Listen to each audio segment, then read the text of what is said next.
les antonymes. On va commencer par la découverte de la leçon.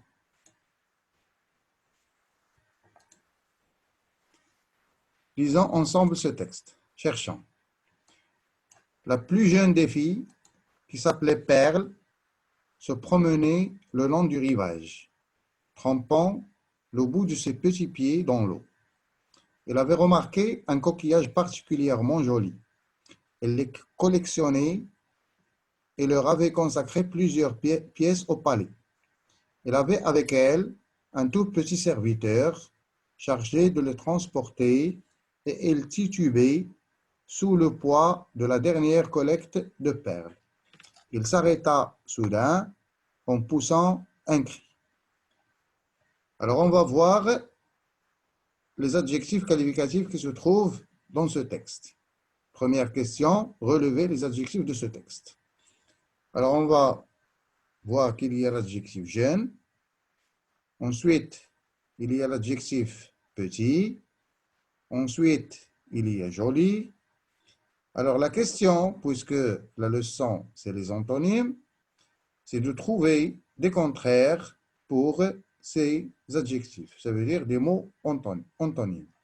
Si on commence par la première phrase, la plus jeune des filles. Le contraire de jeune, c'est bien sûr vieille. C'est un autre adjectif. Vieille, jeune, vieille. Le contraire de petit, c'est grand. Le contraire de petit, c'est grand. C'est un autre adjectif.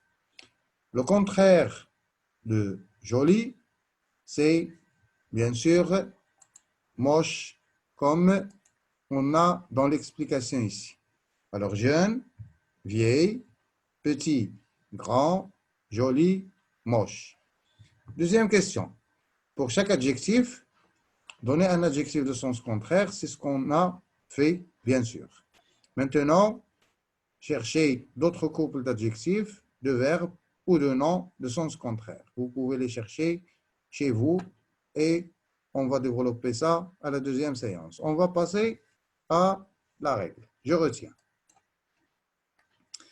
Alors, les antonymes sont des mots de sens contraire. Alors, la semaine dernière, nous avons vu les synonymes. Maintenant, on va voir les antonymes.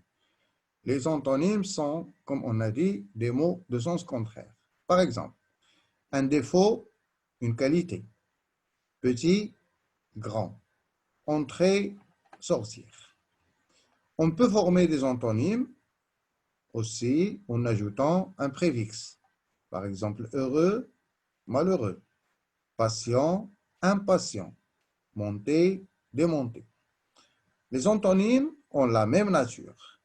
L'antonyme d'un nom est un nom. L'antonyme d'un adjectif est un adjectif.